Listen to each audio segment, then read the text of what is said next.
ใจเพื่อช่วยให้หูทั่วถึงชั่วดีสังฆคุณทูลไว้ในชีวิตเพื่อช่วยปิดปลดทุกข์เป็นสุขีด้วยบุญอภิวันอัญชลีสวดสดีโดยการนิรันดร์เทิน10 นิ้วกราบแนบใต้ไหว้สาปารมีธรรมในครูบาอาจารย์พระมหาเถรานุเถระท่านเจ้าคณะพระสังฆาธิการทุกรูปทุกตนขอความสุขความสวัสดีในธรรมะแห่งองค์สมเด็จพระสัมมาสัมพุทธเจ้าจงมีแก่บรรดาศรัทธาสาธุชนท่านผู้ฟังทุกท่านที่มีโอกาสเปิดเครื่องรับฟังรายการ เสียงธรรมก่อนรับตาตั้งสถานีวิทยุเพื่อการศึกษาพระพุทธศาสนาและวัฒนธรรม FM ความถี่ 104.50 เมกะเฮิรตซ์เป็นประจำเมื่อค่ำยามแรงของแต่ละวันทุ่ม20 นาทีโดยประมาณถึง2 ทุ่มรายการนี้นำเสนอโดยอัตมาภาพพระมหาประสิทธมาภินันโทวัดจังคำตำบลมะกอกอำเภอป่าซางจังหวัดลำพูนก่อนไกลตั้งใจเอาน้ำทำคำสอนมาสาธยายมาสาธุยกคือญาติโยมสาธุชนได้ยินได้ฟังแล้วก็จะได้น้อมนำไปเป็นประทีปทำนำชีวิตให้ตูนตัวเฮาท่านทั้งหลาย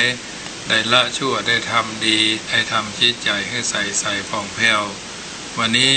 ก็จะได้ว่ากล่าวกลอนที่มาของศีล 5บางทีเขาอาจจะลืมบางทีเขาอาจจะจำอยู่แล้วก็เป็นการเน้นย้ำตักเตือนกล่าวไว้ให้ญาติโยมได้พิจารณาว่าครั้งพุทธกาลเมินนานมาแล้วมีนางน้องแก้วนามว่าวิสาขาเลื่อมใสธรรมะพระศาสนาองค์พระสัมมาสัมพุทธเจ้านางปรารถนาจะได้เข้าเฝ้ากราบตัวองค์เราหน่อไทยได้ข่าวพระมาพักปืนต้นไม้บ่พอไก่บ่พอใกล้ไก่เงินจานจึงเตรียมสำรับเข้าป่าอาหารเพื่อเอาไปทานถวายเพิ่นหั่นแต่ว่าบุญนางบ่ถึงถึงขั้นจึงต้องมีอันขาดแคลวพระพุทธองค์จากไปเหี่ยแล้วน้ำตาน้องแก้วยวายปังหวังจะได้พบพระกลับมาผิดหวังนางให้เสียงดังอยู่กลางป่าเศร้าเสียดายนักหนาอาหารน้ำเข้าจ๋าเป็นต้องเอาละทิ้งนางจึงถอกลงที่โพงต้นไม้โพงใหญ่ได้หลายจานแล้วนางก็พิกเคหสถานอยู่บ่พอนานก็เกิดเรื่องเศร้าเพราะโพงนั้นหนาเป็นต้นสาเหล้ามีฤทธิ์ป่าเมาคึกคักพอฝนตกมาน้ำป่าไหลนักทะลักท่วมเข้าหลายคราวเข้าดองกับน้ำเป็นเหล้าน้ำขาวเกิดเป็นเรื่องราวตามเขาเล่าอ้างสัตว์ป่าทั้งหลายในดงป่ากว้างเหนื่อยจากเดินทางแวะยั้งหันใส่น้ำขาวกินเมากู้ข้างยืนขาบ่ตั้งโซเซพอโลกหมุนคว้างก้าวย่างขาปีพ่องขอฮาเฮม่วนงานกันเล่นสิงโตร้องเพลงวอกลิงก็เต้นจนบาดงเย็นคึกคืนพ่องก็คบกันสนั่นผ่านพื้นเต่าหนีตายขึ้นต้นยางเสืออู้จีบแปะมาป่าก่อขางเกิดซึกชิงนางอยู่กลางป่าหั่น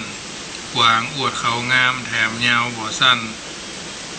ตาความพนันเอาทรัพย์หมูเม่นก็เมาห้องแตกของรับไล่งับขี่เก้งพ่ออืดกระต่ายก็ห้องถูกมีข่มขืนงัวถูกงูเลือนมายืนหน้าเศร้าเรื่องหูก็ถึงหูพระพุทธเจ้าหันฤทธิ์น้ำเมามีนักไปยินเข้าไปเป็นภัยแท้ตักถูกจักสู่ห้องอบายบั่นทอนชีวิตสติเลือนหายลืมถั่วลืมอายอวดใหญ่อวดกล้าจึงบัญญัติหมายไว้ในศีล 5ห้ามดื่มสุราเพิ่นเน้น เครื่องดองของเมาเฮาสอนเฮาละเว้นบ่ควรดื่มเล่นเนิ่นนาย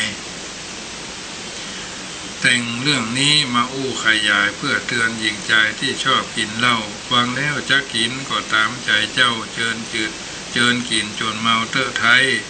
ปรุงไผ่เงินมันแล้วแต่จะใจแต่ถ้าเลิกได้ก็ดี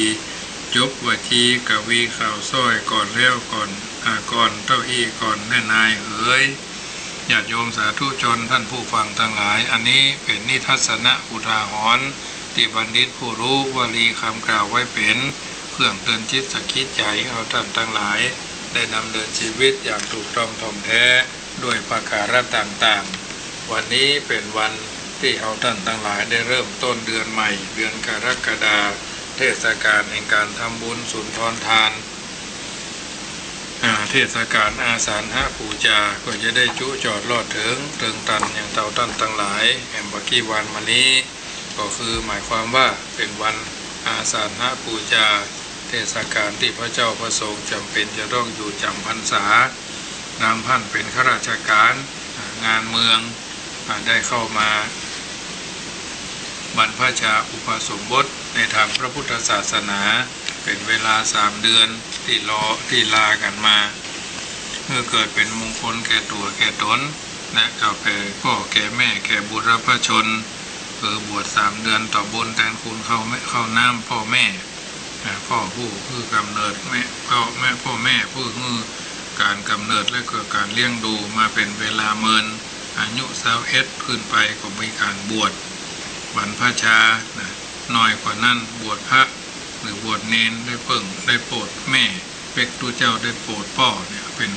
วลีคำกล่าวของบัณฑิตผู้รู้ค่ำคืนวันนี้ก็เช่นเดียวกันจะได้น้อมนำเอาธรรมะเรื่องของสารธรรมที่นำให้ท่านทั้งหลายได้ไปเป็นเครื่องพินิจพิจารณาว่าชีวิตเฮาท่านทั้งหลายนั้นของคนเฮานั้นใช่ว่าจะดีเด่นมากมาแต่เกิดทุกคนที่เกิดมาแล้วพร้อมมูลรูปร่างหน้าตาตระกูลทรัพย์สินชื่อเสียงก็เป็นเพราะคนมีบุญเข้ามาเกิดได้ทำความดีแล้วในอดีตชาติผลความดีนั้นติดตามมาคือผลเป็นความพร้อมมูลเป็นกำไรชีวิตมาแต่ต้น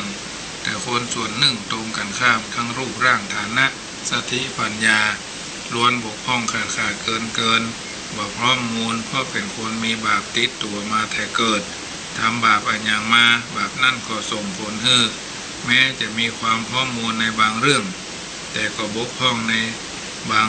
อย่างเช่นคนมีฐานะดีมีรูปร่างหน้าตาดีแต่เป็นคนปัญญาอ่อนนั่นเป็นเพราะในอดีตชาติบ่เคยทำบุญคือฮือตานรักษาศีลไว้ดีแต่บ่สนใจในเรื่องภาวนาบ่สนใจในเรื่องการทำใจคือสงบมัวเมาแต่ดื่มสุราหรือเสพ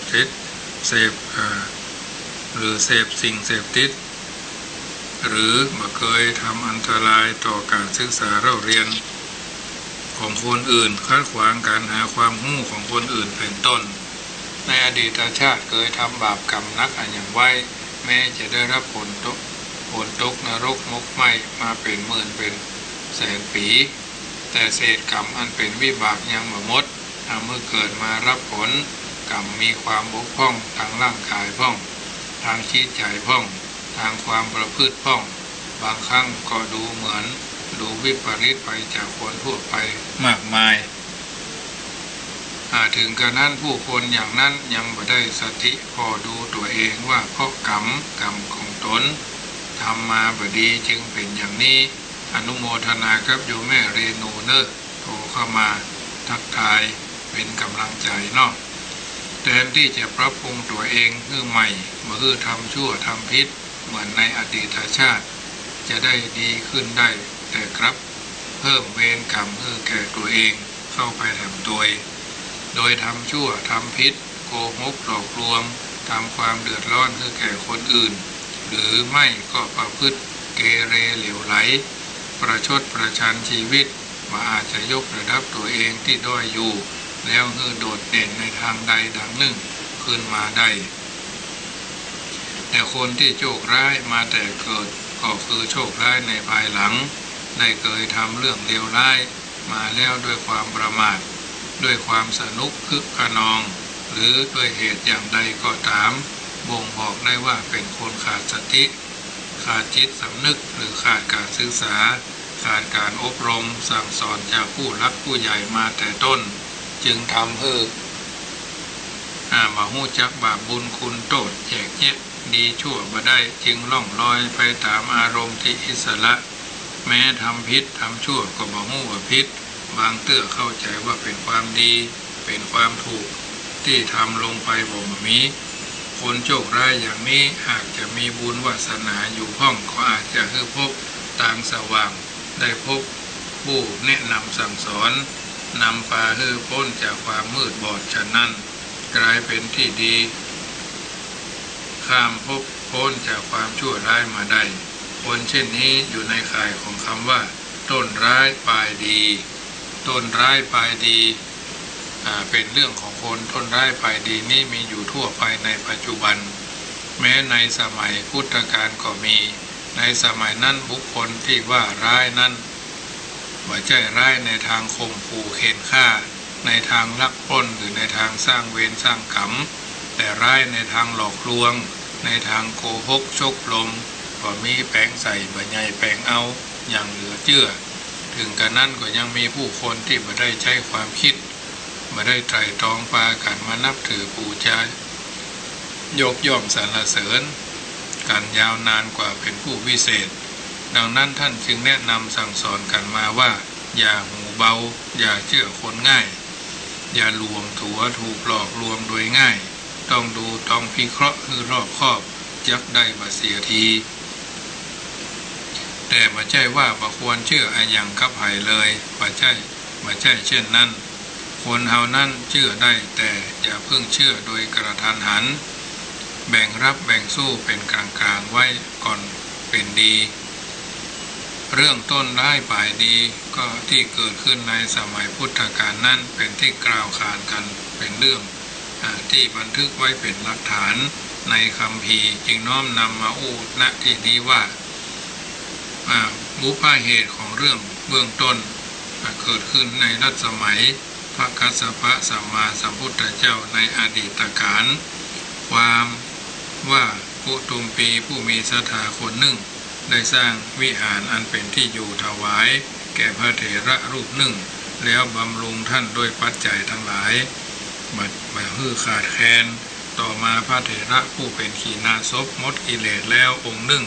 เที่ยวบิณฑบาตผ่านไปทางบ้านของกุดุมพีหันท่านแล้วก็เริ่มใส่ในอิริยาบถของท่านจึงนิมนต์ให้เข้าไปในบ้านถวายอาหารด้วยความเคารพแล้วถวายผ้าสาดกใหม่ผืนหนึ่งโดยเรียนว่าขอให้นำไปย้อมแล้วทำเป็นผ้านุ่งและหันว่าผมของพระเถระยาวไปจึงติดต่อช่างตัดผมไปที่วิหารเพื่อปรงผมให้ท่านได้จัดเตียงไปที่วิหารเพื่อเป็นที่ให้ท่านนอนพระกุลปุกะผู้อยู่ในวิหารนั้นก่อนหันว่าการกระทำสักการะที่กุดุมพีถวายแก่พระมาใหม่ก็พอใจว่าอาจจะนุโมทนาได้จึงกลับวิหารแม้พระเถระมาใหม่ก็ตามพระรูปนั้นไปกุดุมพีก็พาช่างตัดผมไปผมจัดเตียงให้แล้วนิมนต์ให้พระเถระนอนบนเตียงนั้นและนิมนต์พระเถระทั้งสองไปฉันที่บ้านในวันพรุ่งนี้ตกตอนเย็นพระที่อยู่ก่อนได้ไปยังเตียงของพระเถระที่มาใหม่ซึ่งนอนพักผ่อนอยู่ได้ถามพระเถระอย่างเผ็ดร้อนว่าท่านอาคันตุกะท่านกินคูดเสียยังดีกว่าจะบริโภคอาหารใหม่ในบ้านของกุดุมพีท่านฮืดถอนผมด้วยแปรงตาลยังจะดีกว่าฮือช่างตัดผมมาโป่งผมฮือท่าน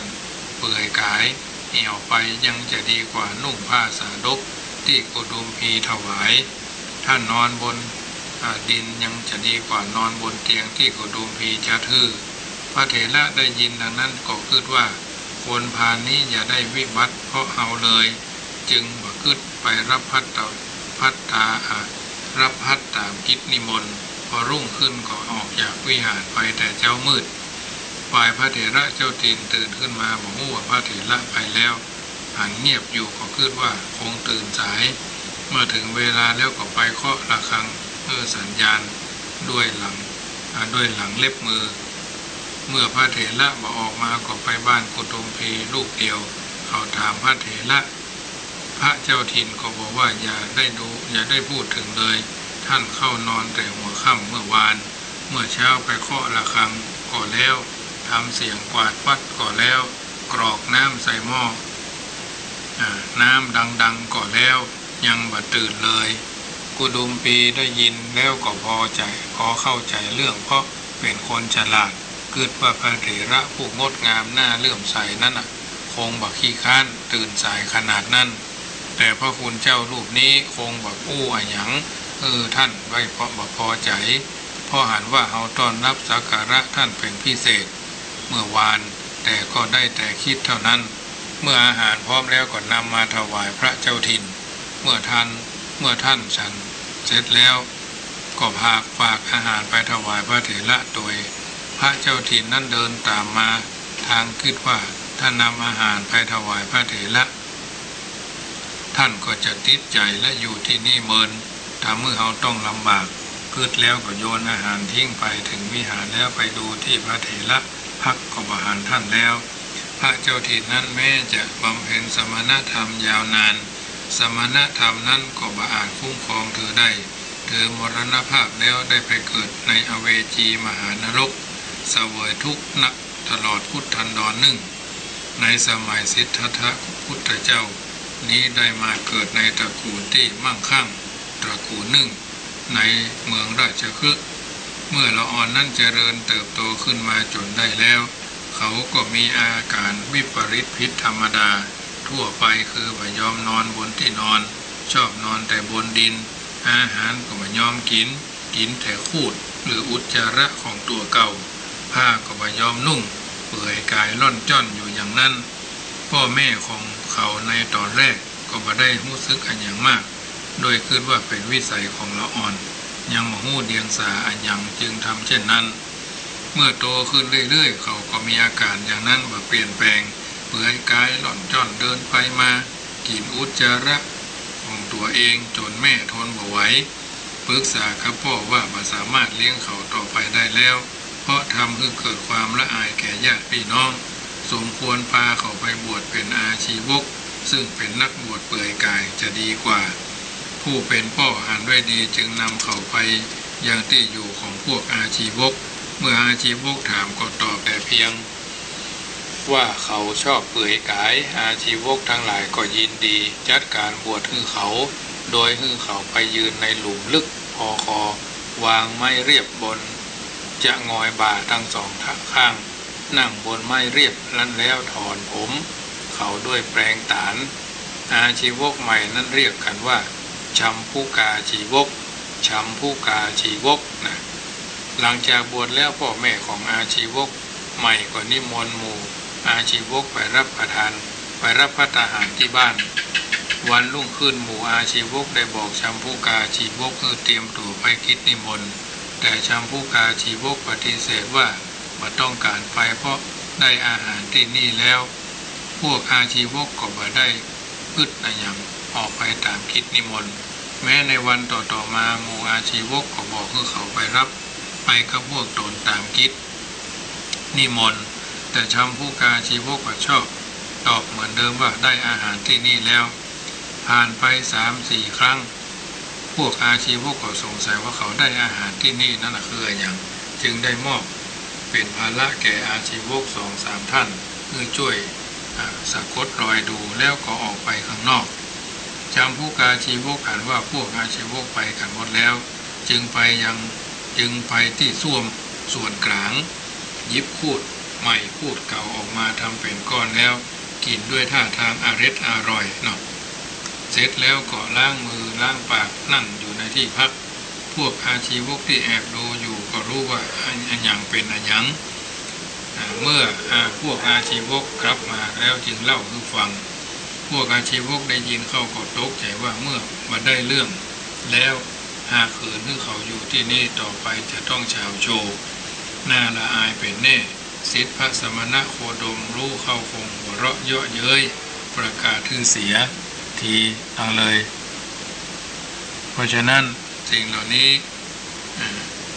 แล้วจึงประชุมกันให้เขาออกไปจากสำนักจำพวกอาชีวกถูกขับไล่ออกจากสำนักอาชีวกแล้วบ่ฮู้ว่าจะไปทางไหนเดินเรื่อยไปจนถึงลานหินดาดแห่งหนึ่งซึ่งเป็นที่ถ่ายอุจจาระของชาวบ้านบนลานนั้นมีตะพังใหญ่ขังน้ำอยู่เขาจึงไปนอนบนหินดาดนั้นเมื่อชาวบ้านปากันมาถ่ายอุจจาระแล้วกลับไปพวกเขาก็ออกจากที่ลบตัวมากินครูดกินอุจจาระเนาะเมื่อมีคนมาก็ทำท่าบำเพ็ญพจน์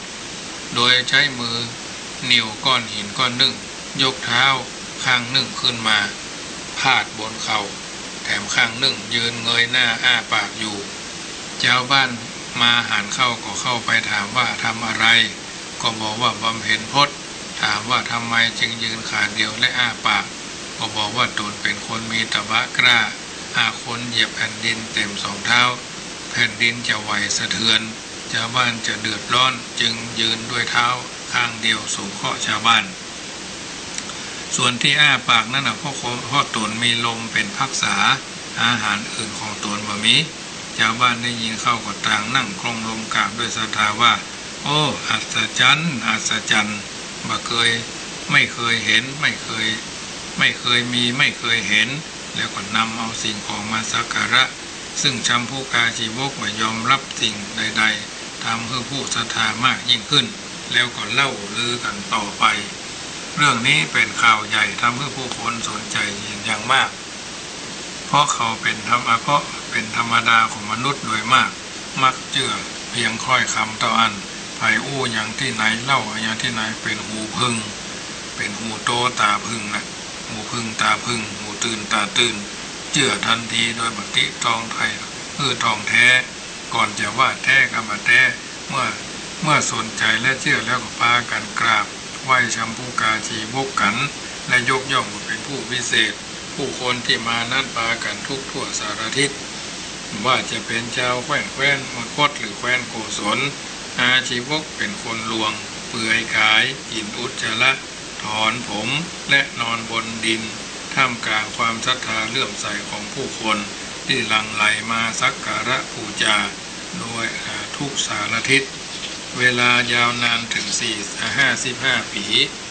ความพิเศษยิ่งใหญ่ของชัมพูกาชีวกสมัยนั้นช่างเหลือเชื่อจริงๆการตรวจดูสัตวโลกในเวลาใกล้แจ้งจัดเป็นพุทธกิจที่พระพุทธเจ้าของหมู่เฮาเหล่าเจ้าข้าประทรงละเลยแล้วแม้พระสัมมาสัมพุทธเจ้าสิทธัตถะก็ทรงปฏิบัติพุทธกิจนี้เป็นประจำดังนั้นในวันหนึ่งพระองค์ทรงตรวจดูสัตวโลกแล้วได้ทรงหันชัมพูกาชีวกปรากฏอยู่ในพระญาณทรงหันว่าชัมพูกาชีวกสามารถเลิกละพฤติกรรมต่างๆที่ทำมานานได้ฟังธรรมแล้วสามารถบรรลุธรรมได้จึงได้ตรัสบอกพระอานนท์ว่าเสด็จไปหาชัมพูกาชีวกอย่ากำนอกเราเทวดาขั้นทราบว่าพระบรมศาสดาจะเสด็จไปที่หินดาดอันเป็นที่พักของชัมพูกาชีวกก็คิดว่าสถานที่นั้นน่ารังเกียจสกปรกมีกลิ่นเหม็นสมควรที่จะเป็นที่สะอาดสะอ้านสำหรับรับเสด็จพระบรมศาสดาจึงทำให้ฝนตกลงมาหาใหญ่ชำระล้างแผ่นดินดาดและบริเวณนั้นสะอาดใสมีคราบความสกปรกคือหันแล้วทำผลดอกไม้5 สีตกลงแผ่นดินหินดาดนั้นแหมทีนี้เป็นเรื่องอัศจรรย์ที่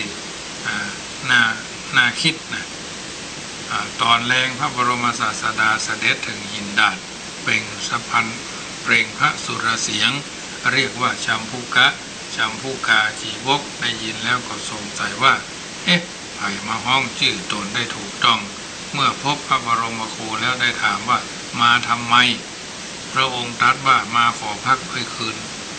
ยคืนหนึ่งชัมพูกาชีวกปฏิเสธว่าไม่ได้ไม่มีที่ให้พักพุทธเจ้าตรัสว่าธรรมดาบรรพชิตย่อมช่วยบรรพชิตมนุษย์ย่อมช่วยมนุษย์ ปศุสัตว์ย่อมช่วยปศุสัตว์นี่เป็นธรรมดาของโลกมิใช่หรือจำผู้กาชีวกจึงชี้ไปที่เงื่อมหินข้างหนึ่งว่ามีที่พักจะไปพักที่นั่นก็ได้พระพุทธองค์เสด็จไปพักค้างที่เงื่อมนั้นเขากลางคืนไปในปฐมยามเท้ามหาราชทั้งสี่ป้ากันมาคอยดูแลเพื่อมีแสงสว่างทั่วบริเวณในมัชชิมยามเท้าสักกะเทวราชเสด็จมาดูแลในปัจฉิมยามเท้ามหาพรหมเสด็จมาคอยดูแล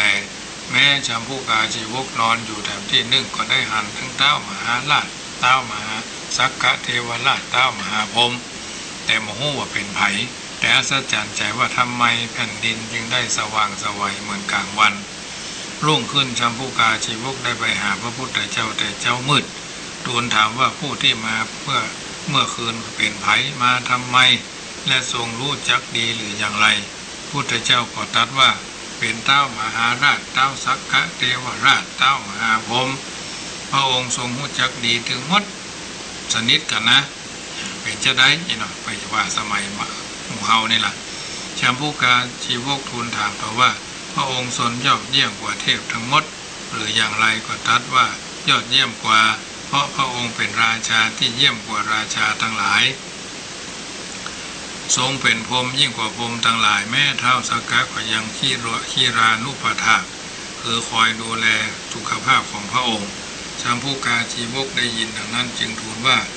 มหาสมณะท่านเป็นผู้อัศจรรย์เสียแท้ก็เมื่อเราอยู่ณที่นี่ถึง55 ปีเทพเหล่านี้แม้สักองค์ก็ไม่เคยมาเพื่อบำรุงเราเลยทางนี้เราเป็นผู้กินลมมีลมเป็นภักษายืนอย่างเดียวไม่นั่งไม่นอนแม้ผ่านไปนานขนาดนี้เทพเหล่านี้ก็ไม่เคยมาหาเราเลยพุทธเจ้าได้ตรัสกับชัมพูกาชีวกว่าชัมพูกะเธออย่าหลอกมหาชนผู้โง่เขลาในโลกมาเนได้เนิ่นนานมาแล้วยังปรารถนาจะหลอกแถมกะเธอกินคูดนอนบนดินเปื่อยกายนอนถอนผมด้วยแปรงตาลมาตลอด55 ปีแล้วใจกะทำอย่างเนี้ยอยู่เธอก็ยังลวงโลกตลอดเวลาว่าคนตนมีกินลม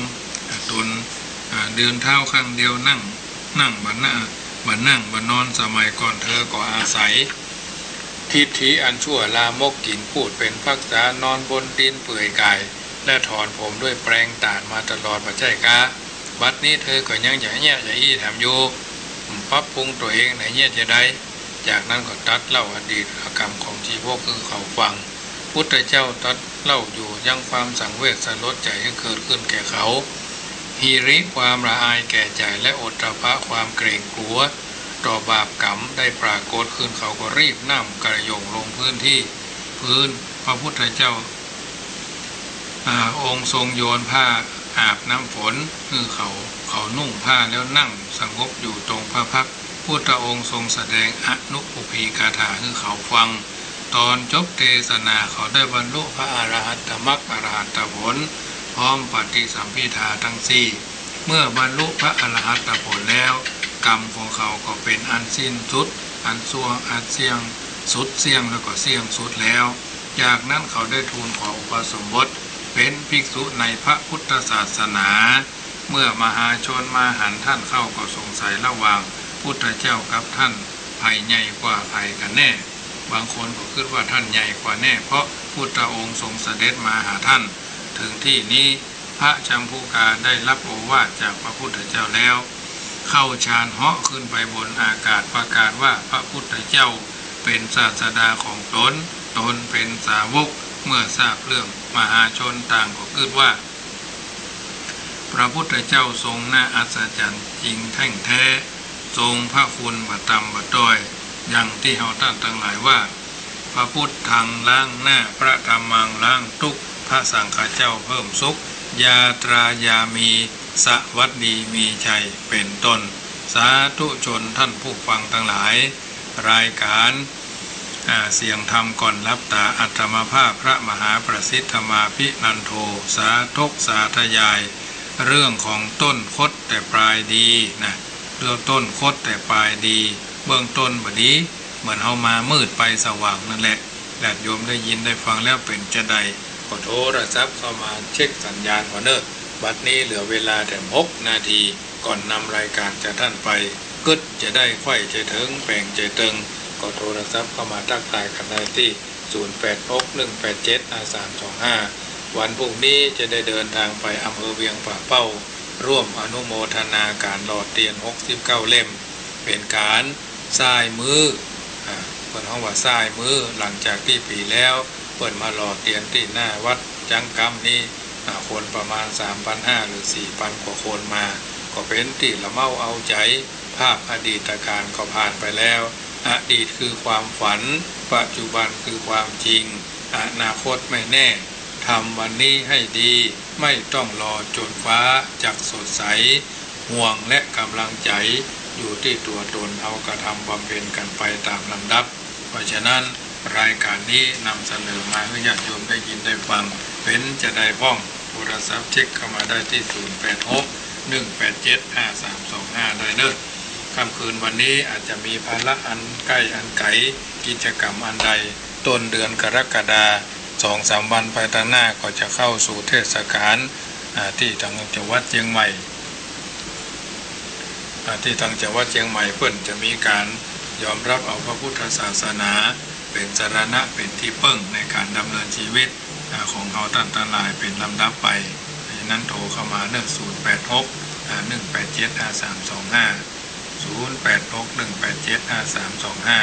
บางทีบางครั้งเขาท่านทั้งหลายได้ดำเนินชีวิตอาจจะผิดเพี้ยนผิดพลาดด้วยประการต่างๆส่วนทางเฟซบุ๊กไลฟ์สดก็มีหลายคนหลายท่านที่โทรศัพท์เข้ามาที่กดไลค์กดแชร์เข้ามาตั้งแต่หัวแรงเนาะแม่สุทธิวงศ์แม่อำพรคันถ้ามีแม่ปูเหรียญทองแม่คุณชนาภาสีทาโยมแม่อำพรโยมอาม่ามีใจโยมพี่เชียงใหม่แล้วก็โยมแม่มาลีกัลยาอยู่ทางบ้านทางจองก่อนกดเข้ามาเป็นสัญญาณซึ่งกันและกันเนอะ0861875325ทางนี้ทางนั้นก็ถือว่าเป็น1 เสียง 1 กำลังใจซึ่งกันและกันหลายคนเป็นกำลังใจกันอยู่ทางบ้านอยู่แล้วเพราะฉะนั้นโทรเข้ามาที่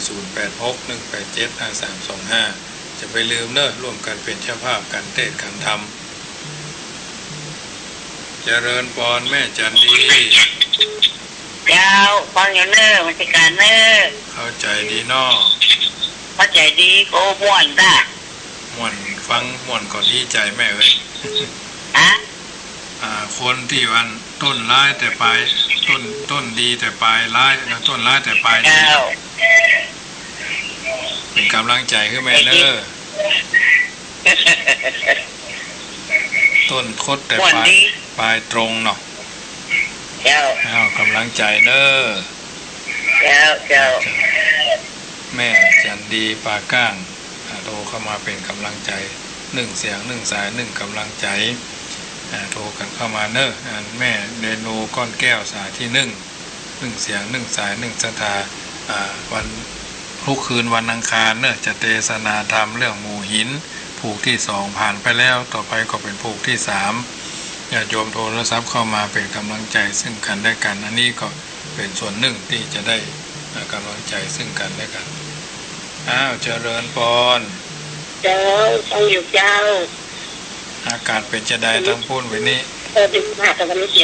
ยงดีเลยเจ้าบ่มีคลื่นบ่มีรบกวนเจ็บแจ้งดีเจ้าม่วนตัวม่วนเนาะเจ้าโต๊ะกับเจ้าตรงนู้นโต๊ะมาสักเตียงปลายแล้วไหมเจ้าสาธุเจ้าโมทนาแม่ทองใบบ่อสร้างเจริญเจ้าฟังผมเจ้าได้ยินเสียงหลายวันได้ก็ม่วนดีรู้ม่วนดีเนาะจัดดีอ่ะมันผูกนี่บันแน่ผูกจะไปเวียงป่าเป้าบุญนะเจ้าบ้านเกิดกับเจ้าอยู่คนละปูนเนี่ยกะไปซ้ายมือรอเตียนบนแล้วเสร็จจะมาแตนนะก็พยายามจะคงจะมาพวกนี้คงจะมาตันอยู่เพราะว่าหนทางข้ามมาแรงมาหนทางมันค่อยดีกลางดอยเจ้าเป็นกำลังใจเจ้าเจริญพรเจ้า เอาละญาติโยมสาธุชนที่อยู่ทางบ้านสมสมัยได้เวลาค่ำคืนวันนี้จะรับก็ขอให้รับเป็นสุขจะตื่นก็ตื่นสบาย